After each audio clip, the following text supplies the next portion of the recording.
Hai, selamat pagi, selamat sore, selamat siang, selamat malam. Aduh, kalian pada nungguin ya podcastnya Politeknik Negeri Cilacap? Pasti dong. Kita paling memang menyenangkan ya kalau sambil ngopi-ngopi hujan deras sambil nonton podcastnya Politeknik Negeri Cilacap. Sebenarnya podcastnya nggak penting-penting banget, tapi penting banget sih buat kalian yang gabut ya, yang ada kerjaan, lihat podcastnya Politeknik Negeri Cilacap. Kali ini kita kedatangan tamu yang luar biasa banget. Seperti biasa ya, kita tuh selalu datengin tamu yang luar biasa. Tapi kali ini datengin suaminya Bunga Citra Lestari, luar biasa kan? Siapakah dia? Trereng. Siapa? Ashraf Sinclair. Silakan memperkenalkan diri, Bapak. Ashraf Sinclair dari mana? Bercanda. Silakan Pak, perkenalkan diri. Ya, baik. Assalamualaikum warahmatullahi wabarakatuh. Ya, mungkin sedikit memperkenalkan diri. Nama saya Ganjar Daru Ikhtiagung ya. Kebetulan saya diamanati menjadi Kepala Pusat Penelitian dan Pengabdian Masyarakat Politeknik Negeri Cilacap. Yang mungkin tahun 2026 ini terakhir ya, dari 2005-2006 ini sampai Seumur hidup kayaknya. enggak lah. Seumur hidup Pak, saya udah nanya ke Pak Direktur. Kayak jabatan seumur hidup ya. Takdir memang kecap. Ashraf Sinclair. Oh, maaf salah. Kesibukannya apa aja ya di dalam? Enggak. Pak Ganjar berarti Ketua PPM, Pusat Penelitian Pengabdian Masyarakat. Dulu saya di situ loh Pak, sebelum Pak Ganjar. Pak Ganjar menggantikan posisi saya, luar biasa digantikan oleh Pak Ganjar. Enggak ada yang Pak Gali maksudnya. Saat ini memang PPM tuh udah beralih ya, kemarin menjadi dari, kan ada klaster-klasternya gitu ya Pak? Iya, alhamdulillah sudah naik klasternya ya. Sudah masuk level tadinya madya ya, sekarang jadi utama, jadi sudah ya sudah diberikan kepercayaan, dan dari kinerja masing-masing dosen juga sudah bisa berkontribusi ya, dari hasil penelitian. Berarti udah naik kelas Pak? Sudah naik kelas. Luar biasa. Tambah juga kan, tantangannya tambah. Kemudian juga ya saya juga sangat mengapresiasi ya dosen-dosen Politeknik Negeri Cilacap. Jurnal-jurnalnya sudah sangat-sangat luar biasa ya. Ada yang sudah sampai G2 ya, G1 itu kemarin Pak Devi yang di Taiwan. Juga, alhamdulillah sudah bisa berkontribusi banyak itu. Apa tuh Pak judulnya Pak? Kalau judul saya nggak begitu hafal. Karena pakai bahasa Taiwan ya? Enggak, cuma bahasa Inggris, cuma juga banyak banget itu. Oh gitu. Tapi sebenarnya PPM itu kan kita memang tridharma ya kalau dosen ya, ada pembelajaran, kemudian pengabdian sama penelitian. Nah, salah satunya wadah PPM itu kan untuk mendosen. Emang dosen harus ya Pak? Wajib gitu? Iya. Jadi dosen seluruh Indonesia ya, jadi dia harus melaksanakan tiga dharma ya, penelitian, pendidikan, penelitian, dan pengabdian kepada masyarakat. Dimana kalau dua itu di tempat kami ya, di P3M itu mengelola dua penelitian dan pengabdian kepada masyarakat. Itu juga wajib. Penting buat sertifikasi kali ya Pak? Itu salah satu salah satu kewajiban khusus, dan memang imbasnya itu adalah untuk meningkatkan jenjang karir dosen. Oh gitu. Berapa Pak dari seluruh dosen di Politeknik yang sudah serdos, mungkin Pak bisa di-spill gitu? Aku juga kepengen sih Pak, soalnya dengar kalau serdos itu kan lumayan kan, dapat dapat cuan gitu ya. Ya, kalau perkiraan saya sih, yang saya tahu ya, mungkin sudah sampai 60-70% dah. Semuanya serdos ya, luar biasa. Ya, soalnya kalau nggak serdos ya sayang juga ya Pak. Itu kan kayak jenjang karirnya karena kan dosen kan fungsional nih, berarti kan memang harus punya apa sih yang harus digapai gitu kan. Kalau Pak Ganjar sendiri udah serdos apa? Oh sudah tahun berapa? Saya sudah 2020-an. Berarti udah khatam banget lah ya. Iya. Terus tiba-tiba, kalau khatam belum lah. Namanya aturan pemerintah itu nggak ada yang bisa khatam, semuanya akan berubah. Tapi kalau sebenarnya ya penelitian pengabdian dosen itu yang biasa di dosen lakukan itu memang semuanya memang berujung ke masyarakat ya Pak? Ya, kalau diterapkan itu sebetulnya secara filosofis itu hasil penelitian itu setelah dia sudah mendapatkan hasil kajian, kemudian diimplementasikan, maka di tempat kami itu lebih mengenalnya penelitian terapan sih, applied science. Jadi, gitu. Hasil dari penelitian kita ya diterapkan di masyarakat, baik itu masyarakat industri maupun masyarakat UMKM gitu ya, itu harus memang betul diterapkan. Oh gitu. Ya, jadi ini pengabdian kita modelnya dibuat seperti itu, hasil penelitian-penelitian dari dosen-dosen kemudian diterapkan di masyarakat benar-benar mengaplikasikan. Terus tiba-tiba nih, itu kan kalau misalkan kita ada penelitian langsung disesuaikan dengan masyarakat mana yang tiba-tiba ada masyarakat nih datang ke Politeknik Negeri Cilacap. Pak, saya tuh ada PR seperti ini, itu bisa juga ya Pak. Kita langsung bidang keilmuannya memang kita gitu bisa ya langsung ya. Iya, sebetulnya kami bisa saja ya permintaan-permintaan dari stakeholder yang seperti dari Pemda, kemudian dari masyarakat UMKM itu banyak sekali. Soalnya banyak soalnya nanya ke saya Pak. Ya, cuman yang jadi masalah itu jumlah dosen kami itu kan terbatas. Kemudian yang kedua itu juga waktu membagi antara jadwal teori, praktek, kemudian itu sangat-sangat sangat sempit ya waktunya ya, atau sangat sedikit sehingga memang banyak masyarakat yang belum bisa dilayanin lah itu. Gitu ya. Tapi kami sih sebetulnya punya namanya desa binaan. Desa binaan. Oh iya, saya pernah lihat. Banjarwaru. Amanat dari Pemda. Amanat dari Pemda. Difokuskan di sana. Betul, gitu. Kami difokuskan di sana. Kenapa gitu Pak? 10. Gimana? Kenapa kok bisa difokuskan di sana? Ya, salah satunya kita biar bisa tahu perubahan sosial dan perubahan ekonomi yang di sana. Harapan kami seperti itu. Tapi mungkin Pemda juga punya pemetaan daerah itu ya. Akhirnya dipilih Banjarwaru di daerah Adipala. Daerah Adipala gitu ya. Oh, nah itu apa saja Pak? Nusa Bungu apa saja? Mereka contohnya nih yang mungkin mungkin pengabdian dosennya contohnya apa? Yang Pak Ganjar mungkin. Yang tahun ini ya energi terbarukan, kemudian ya rekayasa tentang pangan gitu ya, kemudian pertanian termasuk hama ya, untuk semacam alat untuk penetral hama gitu ya, hama wereng gitu ya. Iya. Jadi itu sih. Itu berarti kalau sebelum pemetaan desa itu kita juga harus survei dulu mereka kebutuhannya apa gitu ya Pak Ganjar sama tim sama dosen-dosen di desa itu kebutuhannya apa saja, kemudian kita dosen mana yang kira-kira sanggup untuk melaksanakan pengabdian di sana, mungkin seperti itu Pak. Iya. Jadi kalau terkait dengan pemetaan sih sebetulnya pemetaan itu sudah dilakukan oleh Pemda ya, oleh Bappedag, dipetakan bahwa daerah situ memiliki potensi ini aja ini gitu ya. Ada kesenian di sana, ada kesenian, kemudian ada pertanian, itu sudah ada pemetaannya dan hasil di situ kemudian kami buatkan kompetisi di tingkat internal melalui dana internal gitu. Jadi dosen itu membuat proposal, kemudian direview oleh reviewer ya yang dari luar ya. Dari luar. Dari Polines, kemudian dari dulu ada dari Batam. Yang lolos ini aja gitu. Betul, yang lolos nanti mendapatkan pendanaan. Jadi saya pikir like and dislike aja. Aku suka yang ini. Oh enggak ya, berarti ada reviewernya ya. Oh luar biasa. Ada reviewernya. Saya pikir dari proposal yang masuk, udahlah 10 terbaik yang mana gitu, enggak ya? Ada tahapannya ya? Ada tahapan. Berarti setiap tahun pasti ada ya yang untuk penelitian pengabdian masyarakat itu. Iya. Biasanya dibuka kapan tuh Pak? Kami tidak bisa nggak tentu ya dalam hal ini karena kami mengikuti jadwal dari kementerian. Oh, pendanaannya di kementerian ya. Jadi gini, kalau kementerian membuka proses pendanaan dari pusat ya. Nah, setelah itu selesai baru kami. Gitu. Tapi memang rata-rata sih di sekitar bulan Maret sih. Saya pikir kalau ada dosen yang mau aja gitu, enggak ya, tetap harus ada seleksi juga ya, luar biasa. Iya. Reviewernya dari perguruan tinggi lain. Iya, dari eksternal semuanya. Keren banget sih. Aku ngeliat kalau dosen itu ya, kalau udah mereka punya pengabdian, kemudian mereka kan juga jadi meningkatkan sertifikasi dosen kan, mereka kan ahli juga kan, biasanya jadi pertama asisten ahli gitu-gitu ya, jadi ahli, kemudian lektor 400, lektor 300, kemudian lektor 700, lektor kepala ya, lektor kepala, terus lektor 700, kemudian sampai dengan guru besar. Pak Ganjar apa? Saya lektor 300.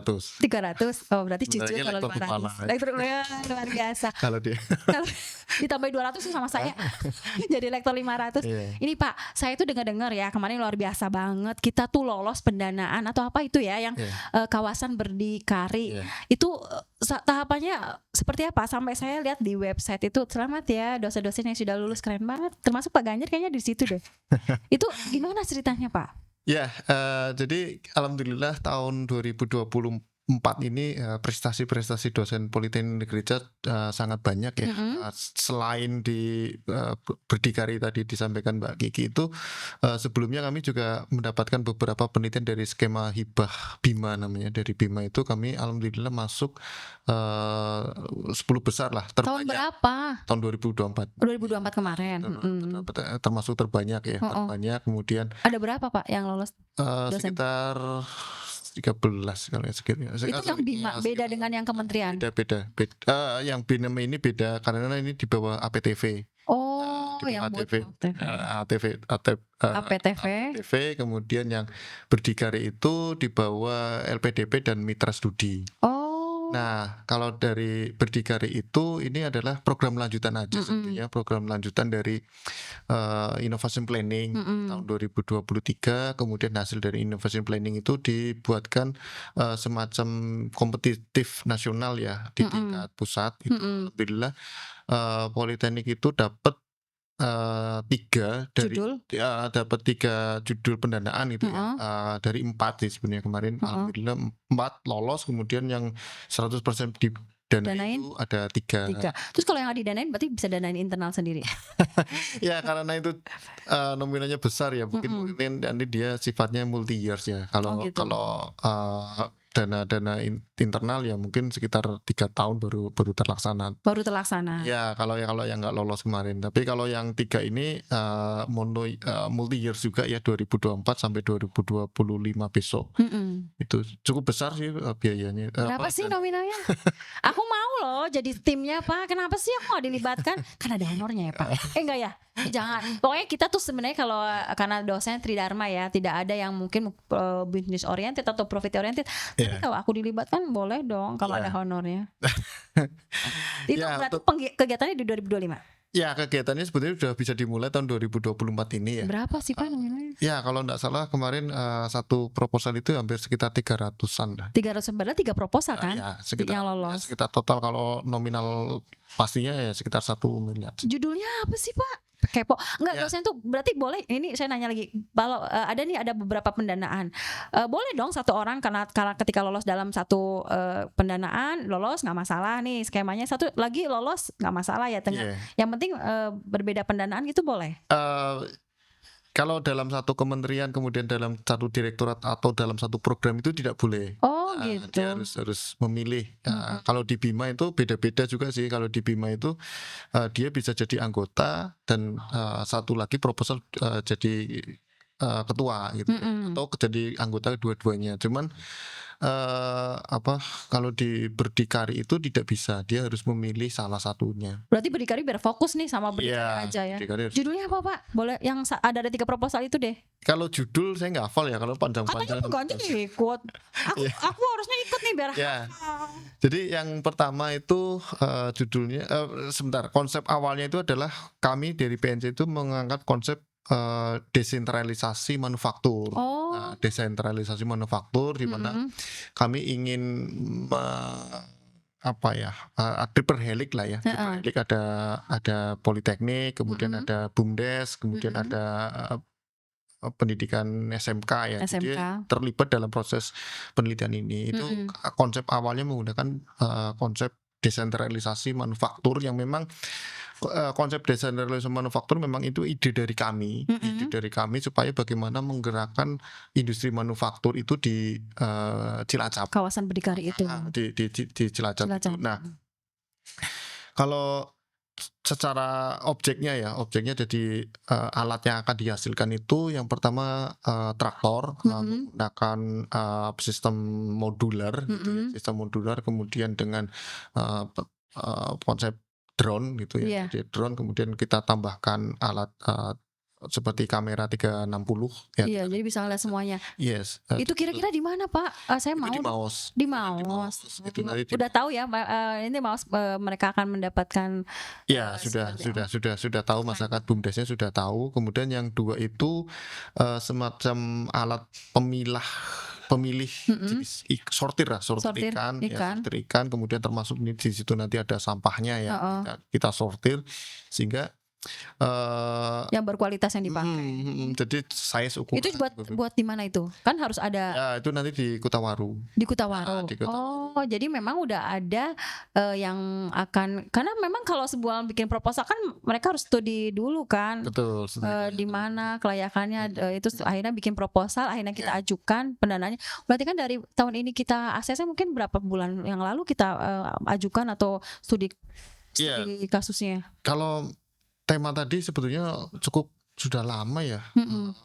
Ya mungkin sekitar Januari lah, sekitar Januari Tahun lalu 2024 4. ini sebetulnya konsep itu sudah muncul, hanya saja kan kita belum bisa apa namanya Actionnya. action ya, karena kan proses pendanaan dan lain-lain. Iya. Alhamdulillah ini ada konsep berdikari. Tapi sebenarnya iya, tapi sebenarnya yang namanya dosen itu harus rajin-rajin menulis ya Pak. Entah mereka dapat pendanaan atau enggak, yang namanya dosen kan memang salah satunya ya Tridharma itu kan jangan orientasinya uang, bikin tulisan gitu Iya. ya, apa yang mereka bisa lakukan untuk pemerintah untuk masyarakat gitu ya. Makanya pas ketika ada pendanaan bisa langsung diusulkan gitu. Iya. Yang namanya nyari tempat untuk memberikan penelitian pengabdian mungkin sangat mudah ya, karena kan biasanya rata-rata udah tahu lah masyarakat mana yang berpotensi di situ. Yang tadi masalah ikan di Kutawaru, emang ikannya berlimpah di sana Pak? Ya jumlahnya banyak ya. Oh gitu. Jumlah ukuran jenisnya juga sangat banyak. Jenis-jenisnya, dan itu alat itu yang diketuai oleh Pak Dwi Teknik Elektro itu dia memilahkan sih sebetulnya, memilahkan. Jadi mereka kan menangkap menggunakan jala. Itu langsung dikasih ke sebuah TPI atau ada perkumpulan nelayan? Nelayan sih. Nelayan. Oh, jadi harus punya perkumpulan ya, tidak hanya satu orang nelayan. Ya, yang penting di situ memiliki potensi ekonomi yang akan dikembangkan. Jadi alat itu bisa digunakan. Ya, bisa digunakan tidak hanya berfungsi, tapi bagaimana untuk meningkatkan potensi ekonomi yang ada di situ. Iyalah, soalnya walaupun proposal pasti kan ada outputnya juga kan. Yes. Dari itu monitoring biasanya. Itu berakhir berapa tahun pendanaan itu? 1 tahun ini harus selesai? Kalau pendanaan yang informasi yang saya terima itu sebetulnya 2 tahun, tahun 2020. Katakannya ini ya, mulai tahun 2025. Kemudian sampai tahun 2026. Kalau ada pendanaan aku bikin lagi dan continue terus kan bisa sebenarnya kan. Jadi dosen tuh enak banget loh. Udah kayak gitu ya pasti ada dapat duitnya kan, nggak sih? Atau dapat nggak sih? Aku boleh tahu nggak sih Pak sebenarnya? Iya sih, bentuknya pengabdian tuh kayaknya tidak ini, tapi kan pasti ada lah ya yang untuk honor itu, atau mungkin ada Pak kalau kayak gitu. Ya kalau masalah uang ya relatif lah. Apa ya?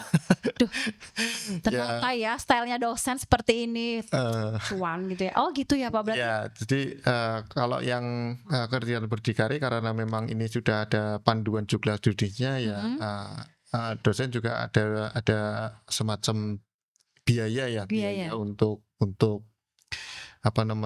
ambil data, untuk transportasi, dan itu ada biaya tersendiri untuk si dosen. Nah, memang agak sedikit berbeda dengan Bima yang tadi saya ceritakan. Kalau di Bima itu memang dia tidak boleh dimunculkan orang per bulan gitu ya. Kalau yang di berdikari ini bisa. Jadi bisa ya? Ya, jadi bagi dosen yang kemarin tidak lolos ya atau belum ikut ya, tahun depan diramaikan lagi lah. Bisa guys. Pak Idin, Dwi Saidin, ini yang teknik elektro, aku mau dong ikut, boleh kan jadi timnya? Udah terlambat ya, sekarang udah keluar ya. Nyebelin banget, udah terlambat guys. Tapi ini ya bisa dalam satu judul itu melibatkan beberapa unsur dosen ya? Ya, 7. Oh ada ketentuannya mungkin ya, setiap pendanaan itu ada ketentuannya. Nah yang kemarin berdikari itu satu judul itu ada 7 orang. 7. Oh ketuanya, anggotanya gitu ya. 7. Keren banget sih menurutku, karena itu selain meningkatkan mereka jenjangnya beralih dari asisten ahli kemudian jadi lektor, dokter kepala, itu kan perlu ya. Ada juga sih dosen yang mungkin nggak mau mikir ini, tapi menurutku rugi banget loh Pak, karena kan udah difasilitasi kan. Kalau kamu nggak punya biaya sama pendanaan sama pemerintah dikasih biaya nih, kemudian tinggal kalian apa sih, punya ide apa sih. Biasanya juga kalau masyarakat ada kepentingan atau kebutuhan apa kan biasanya komunikasi sama PPM. Saya suka ada tamu loh, Pak kita oh ya dengan PPM gitu kan. Iya kan Pak, ada beberapa kan yang benar-benar kita masih memberikan itu, kayak misalkan bikin website website itu kan sebenarnya mudah, siapapun boleh ya, Iya, gratis loh. betul. Jadi kalau masalah Sudah MOU tapi. harapan di PNC itu kan memang kami sebetulnya kan banyak ya, artinya banyak produk-produk yang belum termanfaatkan di masyarakat. Jadi tapi memang tidak bisa disalahkan juga ya, karena kan levelnya di kami itu kan masih riset ya, belum sampai masuk ke prototipe, apalagi ke TKT level 9 sampai mass production, belum sampai situ. Iya. Nah, dengan adanya berdikari itu dengan konsep tadi ya desentralisasi, diharapkan produk-produk terapan tadi itu bisa dikomersialisasikan lewat BUMDes atau lewat Politeknik gitu, Iya, melalui teaching factory masing-masing kan vokasi. kan meningkatkan pendapatan masyarakat juga kan imbasnya. Ya. Ya Allah, luar biasa ya Politeknik Negeri Cap. Aku merasa bangga loh. Ini hal kecil ya, hal kecil banget. Aku tuh kemarin dapat WA dari alumni, Bu, saya mau masuk ke objek wisata Bidara Payung, kok tiketnya ada tulisan Politeknik Negeri Cilacapnya, PNC-nya, kok ada logonya PNC. Emang sekarang PNC emang ngelola ya? Itu kerjasama kita guys, itu keren banget loh Pak. Hal kecil mungkin yang orang menganggap nggak kelihatan, tapi sebenarnya bisa harus dipublikasikan terus loh Pak, yang kayak gini-gini. Selain meningkatkan apa ya, kayak keberadaan kita gitu ya, branding ya, asistensinya, brandingnya kita. Saya tuh kadang suka nggak ngerti dosen di mana tiba-tiba ada yang update status sedang di Banjarwaru di Belahan, tapi aku pengen besok yang berdikari ini update terus sampai mana, kemudian apakah benar bisa continue nanti di tahun-tahun berikutnya gitu. Ya, kalau apalagi yang tadi traktor cerita apa tadi yang wisata tadi itu dulu malah punya Pak Direktur ya. Apa ya? Iya, punya Pak Riyadi itu. Itu tiket itu yang Pak Riyadi, pengabdiannya Pak Riyadi. Beliaunya bikin sekarang masih dipakai loh Pak. Ya, alhamdulillah kalau memang harus dipakai. Karena ya memang itu semuanya itu kan setelah kegiatan pengabdian itu memang kami serah terimakan, ada BST-nya gitu. Diterima, dilanjutkan oleh masyarakat. Tiba-tiba kalau misalnya ada kerusakan atau itu juga tetap bisa di kami maintenance ya. Ya, itu yang jadi masalah itu tadi. Kenapa? Karena kan sifatnya kami itu kan adalah bagaimana teknologi terapan ini digunakan. Tapi kalau secara rusak kemudian kami memperbaiki dengan kos perawatan itu kami belum siap. Jadi artinya kami membuat itu gitu ya, membuat suatu alat atau permesinan untuk masyarakat. Jika memang ada kerusakan ya paling kami hanya sifatnya konsultatif. Oh, berarti belum sampai membenarkan. Tapi kan mereka bisa pelatihan ya, dan mengetahui produk knowledge-nya seperti apa. Kemudian jadi ketika ada kesalahan gak usah kontak. Malah kayaknya mereka pinter bikin sendiri aja, kita tambahin buat di Bidara Payung, buat pantai mana gitu ya, siapa tahu kayak gitu.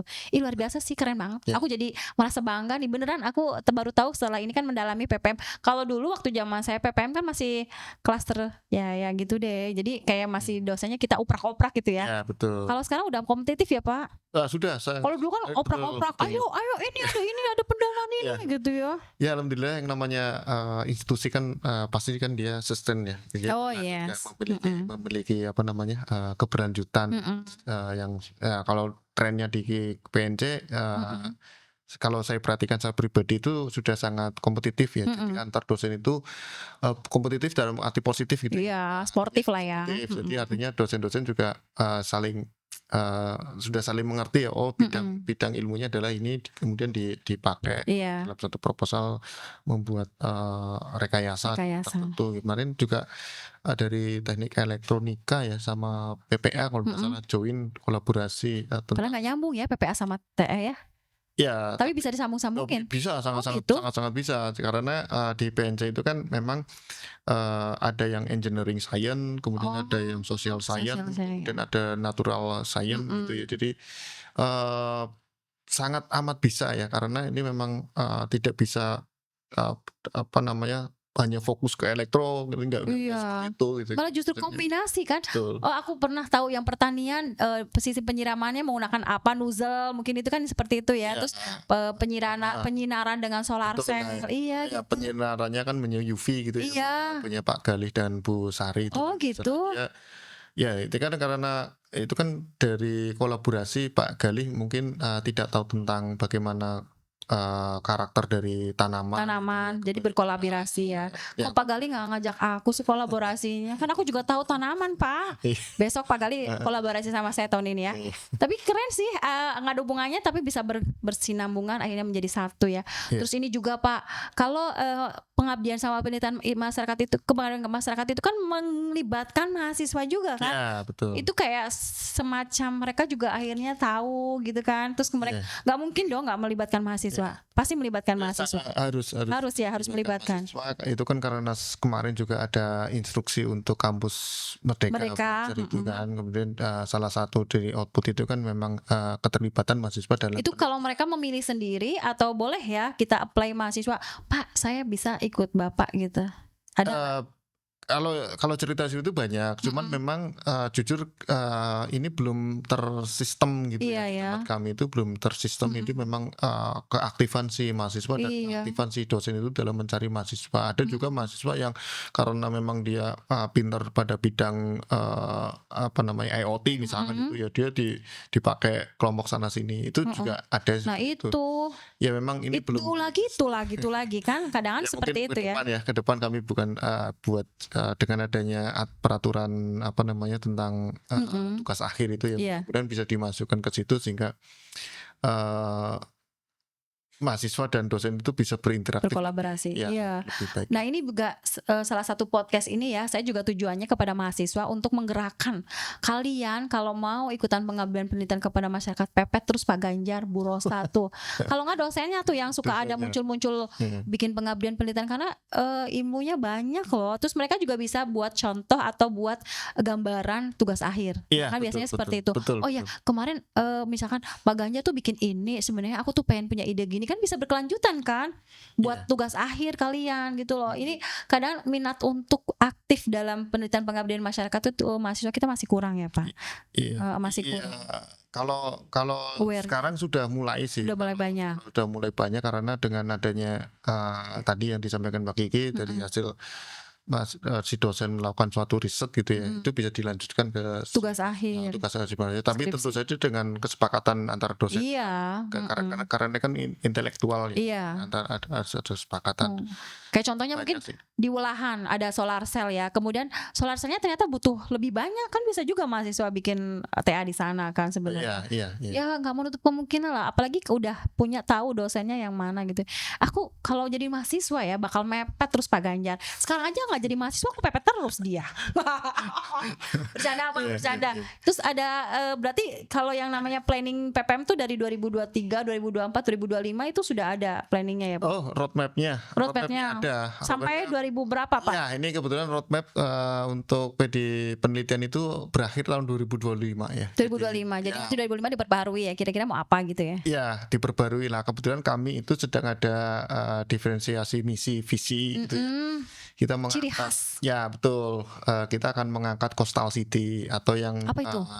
Wilayah pesisir lah ya. Bahasa iya, bahasanya banyak yang baru. Ya jadi kalau diferensiasi. Betul, diferensiasi. Jadi kan kita harus punya misi dan visi kan itu ya, yang memang menciri khaskan ciri khas Politeknik Negeri Cilacap. PNC itu apa gitu ya. Gitu. Kami mengambil tema ya atau memanggil isunya itu coastal city. Ya, wilayah pesisir lah. Wilayah pesisir. Nah, kemudian karena kita memang di wilayah pesisir. Betul, wilayah pesisir. Nah, kemudian apa dalam konteks itu adalah teknologi yang kami namakan itu teknologi kontekstual. Jadi, bagaimana wilayah pesisir itu dengan adanya potensi wilayah pesisirnya, PNC itu bisa apa? Yang menjadi karena kan yang menjadi pertanyaan kan gini. Cilacap kenapa ada Politeknik Negeri Cilacap? Itu kan pertanyaan pertama. Apa sih tujuannya? Jadi Cilacap kenapa ada Politeknik? Itu pertanyaan pertama. Pertanyaan kedua, kenapa Politeknik Negeri Cilacap ada di Cilacap? Kan itu kan itu. Nah, harus punya misi. Betul, dari filosofis dua pertanyaan itu memunculkan bahwa bagaimana kontribusi PNC itu dengan wilayah potensi di Cilacap. Nah, itu yang pertama. Tapi kan kita harus menyasar wilayah-wilayah pesisir lainnya. Nah, kalau Mbak Kiki perhatikan di wilayah selatan ini dan wilayah utara ini kalau secara bicara ekonomi makro itu Mm-mm. kan ada ketimpangan gitu Ketimpangan ya. sih menurut saya Iya kan selatan tuh wilayah utara utara itu dengan adanya jalan Daendels, tol.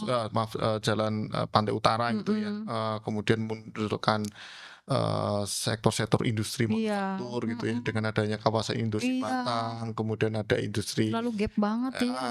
nah wilayah selatan Selatan itu kayak ketinggalan banget. ya betul karena kan infrastruktur jalan. Nah itu apa yang membuat akan berkembang ya salah satunya adalah bagaimana meningkatkan taraf pendidikan vokasi Oh, sebetulnya. Iya, keren sih sebenarnya. iya. Tapi buat masyarakat, jadi kayak prodi-prodi itu bukan kita pura-pura atau sengaja bikin, tapi ada tujuannya ya Pak, prodi-prodi yang dimunculkan di Politeknik Negeri Cilacap. Ada hubungannya dengan wilayah pesisir filosofisnya itu. itu. Makanya harus punya diferensiasi misi ini. Ya, Apa ciri khasnya Politeknik Negeri Cilacap dan betul. diimbaskan dengan wilayah pesisir kan? Betul. Kalau kita bicara wilayah pesisir itu kan berarti kan bicara sumber daya alam. Alam. Pesisir kan berarti kan ada pantai gitu Betul, kan. pantai, laut, kemudian di Laut, situ ada sektor energi. Kalau di energi. situ kan kebanyakan di wilayah pesisir itu pasti Anginnya kan besar. betul ada angin, kemudian apa namanya pembangkit listrik itu kan Iya.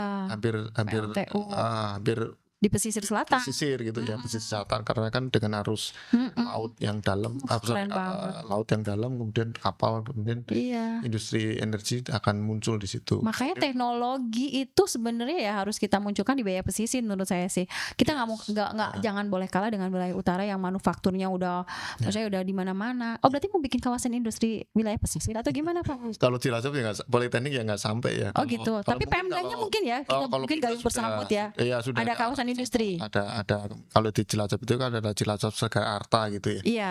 Itu apa namanya di wilayah pesisir juga kan itu. Kalau kayak gitu kan berarti mengundang investor-investor bahwa kita tuh sebenarnya punya sumber daya manusianya dari Politeknik Negeri Cilacap ya. Iya. Kemudian sumber daya alamnya tahu lah seperti apa dan kita fasilitasi dengan kawasan industri.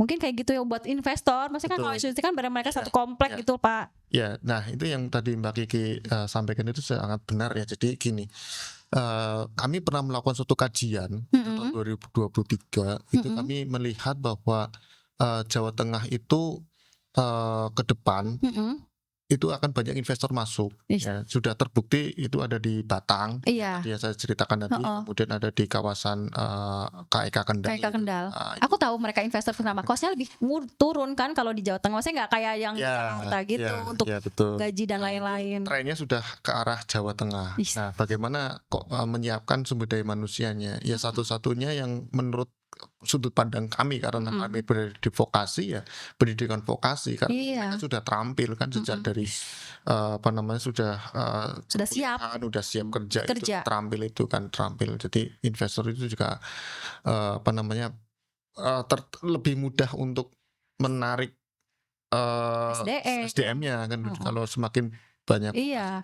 Dan ini juga aku maksudnya kayak jadi magnet gitu ya buat Politeknik Desa bahwa akan industri akan datang.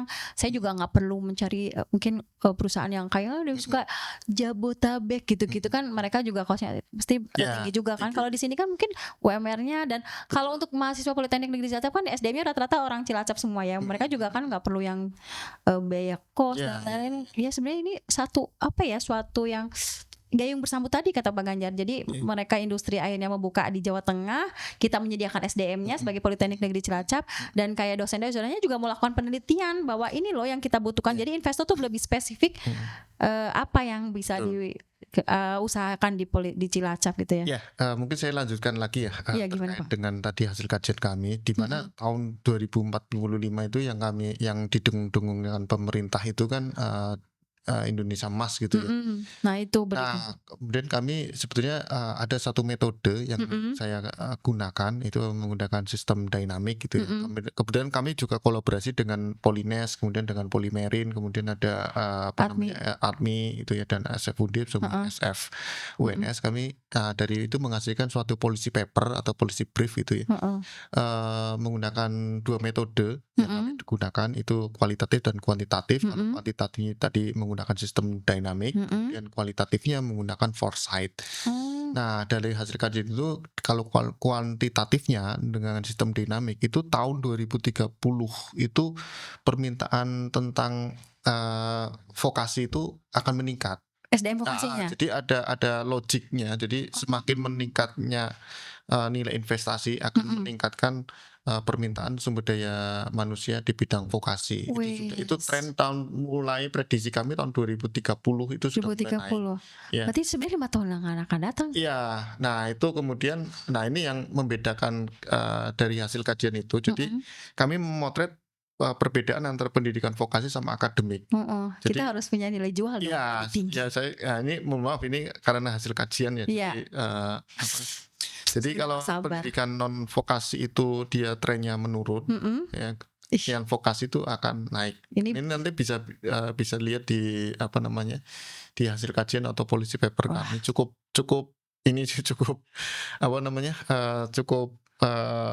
komprehensif ya kami bahasnya. Bukan cukup, memang sangat komprehensif sekali. Kalau udah kajian kan berarti udah meneliti dari sejauh hari gitu kan, sejauh semua dalam-dalamnya gitu. Ih keren banget, aku bangga menjadi bagian dari Politeknik Negeri Cilacap. Berarti dari vokasi ya. Ini alumni, saya juga jadi penerimaan mahasiswa baru ya buat PMB, buat mahasiswa. Alumni juga keren banget kan, kalian nggak salah nih milih perguruan tinggi vokasi. Karena ternyata di trennya 2030 akan menjadi lebih levelnya level kebutuhannya akan lebih meningkat tinggi ya dengan adanya investasi masuk ke Jawa Tengah. Ya sih sekarang juga kalau loker gitu lebih ke teknik gitu aku lebih senang. Maaf, vokasi itu bukan hanya teknik. Jadi artinya siap kerja. Social science pun banyak yang diminta di situ. Karena gitu. kan social science kan juga dia terapan dalam konteks bagaimana menjalankan sistem administrasi kemudian atau sistem akuntansinya dan lain-lain, itu dia lebih. Tapi yang penting lulusan dari PTV gitu kan. Iya, PTV sama SMK itu juga. Oh iya, dari SMK. Pokoknya yang berbau vokasi itu sekarang akan menjadi peralihan menjadi lebih keren lah ya daripada yang itu gitu ya. Jadi ada trennya di 2030. Berarti sekarang kalau mahasiswa baru itu kalau 4 tahun ya sebenarnya harus dari sekarang mereka daftar. Boomingnya ya, artinya mulai dia kalau di dalam roadmap-nya yang di dalam satu grafik dia mulai posisi naik, kemudian dia akan naik. Jadi posisi rebound lah. Nggak sabar. Iya sih. Itu luar biasa banget loh Pak. Berarti memang ada suatu peralihan ya, itu harus menjadi sejarah dalam hidup PTV ya, yang memang tadinya mungkin dianggap sebelah mata. Itu gitu. Betul. Nah selama ini dipandang sebelah mata. Terus industri udah mulai yakin nih dengan beberapa PTV yang yang kayak vokasi. Ya itu yang tadi disampaikan Mbak Kiki itu memang misi awal dari kegiatan penelitian tadi kawasan berdikari itu. Itu misi awalnya seperti itu. Jadi bagaimana meningkatkan daya saing lulusan vokasi gitu ya. Tapi tidak hanya daya saing dari sudut pandang kita. Dari sudut pandang kita mendidik bukan, tapi dari industrinya. Dari sudut pandang bagaimana ekonomi makro. Jadi ya cukup menantang bagi kami, apalagi kalau kita berbicara pendidikan vokasi kok sampai membaca makro gitu. Cukup menjadi tantangan, tapi hasilnya alhamdulillah menggembirakan sih. Jadi hasil dari kajian kami itu. Makanya muncul tadi konsep desentralisasi itu di PNC itu ya. Iya. Keren banget ya, sebenarnya semuanya berkesinambungan ya, dari mulai dosen-dosennya meneliti, mengabdi kepada masyarakat, kemudian membuat kawasan berdikari, sampai kita menunjukkan bahwa esensi vokasi itu ada dan industri itu mulai yakin nih tentang vokasi gitu Pak itu. Makanya kunci dari industri itu adalah tenaga kerja kan, tenaga kerja yang terampil gitu. Terampil yang siap kerja gitu ya. Betul, dia tidak butuh effort untuk pelatihan dan lain-lain. Kemudian dia hanya dilatih mungkin dengan frekuensi waktu yang sedikit langsung dia terampil gitu kan.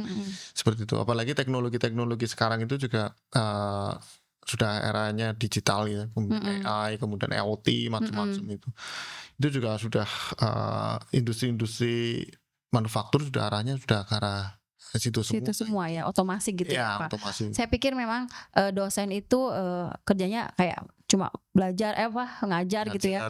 Tahu ya mereka punya misi yang luar biasa guys. Misi dari yang memang ya tadi itu yang melakukan penelitian pengabdian, punya diferensiasi misi pada sesuatu kekhususan di Politeknik Negeri Cilacap, sampai membuat kajian dalam sebuah kawasan berdikari ini. Betul. Berarti lumayan keren ya jadi Pak dosen. Bolehkah aku menjadi dosen Pak? S2.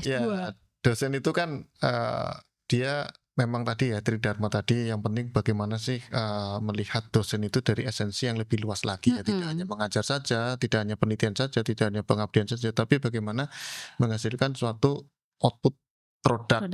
Baik itu dari produk teknologi maupun dari produk kajian atau jasa gitu. Jadi Yang berguna buat masyarakat gitu ya.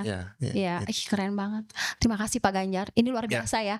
Aku tuh hari ini bisa dapat pengalaman yang luar biasa. Ternyata dosen cuma tidak datang pulang, tetapi mereka berpikir menggunakan 24 jam menggunakan kajian-kajian yang saya nggak ngerti juga seperti apa. Ternyata mereka akhirnya menghasilkan kajian buat penelitian pengabdian, memberikan impact kepada masyarakat, membuat masyarakat punya trust gitu ya ke kita. Betul. Vokasi akhirnya punya power di 2030. Pokoknya vokasi akan dicari sama orang. Industri juga akan makin percaya kepada kita. Gitu ya Pak. Kesimpulannya kayak gitu, benar? Betul. Abis ini Ashraf Sinclair akan nyanyi bersama Bunga Citra Lestari, Eka Kusumawardhani. Terima kasih. Almarhum ya. Almarhum ya. Ini jelmaannya ya guys. Jadi Ashraf Sinclair masuk ke dalam tubuh Pak Ganjar, akhirnya bekerja di Politeknik Negeri Cilacap. Dan Bunga Citra Lestari juga ada di sini loh, Eka Kusumawardhani. Oke, terima kasih Pak Ganjar. Ini mohon maaf ya karena datang tidak diundang dan pulang tadi antar. Ya, tidak apa-apa. Tidak apa-apa dan tidak dapat honor, guys. Tapi besok kalau ada sponsornya kayak kasih honor Pak. Doain ya kita ngonet dan kita dapat sponsor luar biasa Pak. Ini lumayan memberikan pencerahan juga buat mahasiswa loh. Karena mahasiswa itu harus tahu bahwa penelitian pengabdian Nusantara ini siap menggandeng kalian yang memang selama ini gabut atau kalian sebenarnya punya ide tetapi bisa disalurkan ke dosennya. Sering ngobrol-ngobrol sama dosen. Sering ngobrol-ngobrol sama Pak Ganjar.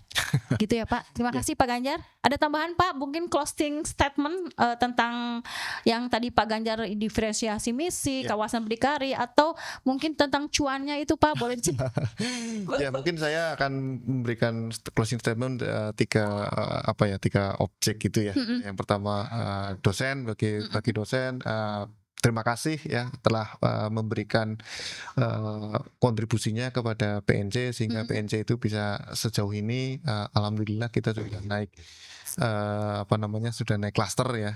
Sudah naik klaster, tentu saja dengan naiknya klaster itu kompetisinya jauh lebih hebat lagi gitu ya. Jadi, tetap untuk menambah ilmu ya, metode-metode penelitiannya mungkin diperbanyak lagi pengetahuannya sehingga bisa daya saing kita bisa bisa unggul lah ya gitu. Kemudian untuk untuk mahasiswa dan hasil kajian kami itu bisa dipertanggungjawabkan. Jadi tetap untuk terus berkontribusi dalam didik kalian gitu ya. Jadi bagaimana meningkatkan soft skill dan hard skillnya tentu saja.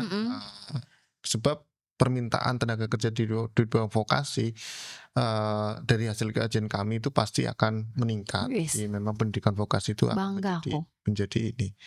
Kemudian untuk stakeholder lainnya mungkin ya mudah-mudahan dengan adanya diferensiasi visi misi ini gitu ya, dengan kami mengangkat coastal city gitu ya, kemudian teknologi kontekstual ya, PNC akan siap untuk memberikan kontribusinya atau memberikan masukannya, insight gitu ya kepada stakeholder sehingga akan membantu menyelesaikan problem-problem di masyarakat industri mungkin gitu ya. Jadi Coastal City adalah atau wilayah pesisir itu adalah salah satu cerminan dari Cilacap dan bagaimana industri itu mampu menangkap keunggulan Cilacap dan teknologi kontekstual yang kami angkat itu bisa menjadi problem solving dari masyarakat industri atau masyarakat secara umum atau mungkin pemerintah daerah. Itu aja. Ya ampun, mulia sekali ya tugas dosen dari dalam hal ini Politeknik Negeri Cilacap. Aku nggak sabar nih ya nunggu benar-benar kawasan berdikari itu menjadi real gitu ya. Kemudian dalam waktu 2030 benar-benar akhirnya investor bisa datang ke kita. Ya, amin. Amin, luar biasa. Terima kasih Pak Ganjar Ashraf Sinclair atas kedatangannya di podcastnya Politeknik Negeri Cilacap, memberikan sesuatu yang luar biasa pada hari ini. Terima kasih ya Pak. Oke, bye. Terima kasih semuanya untuk nonton podcast Politeknik Negeri Cilacap. Bye.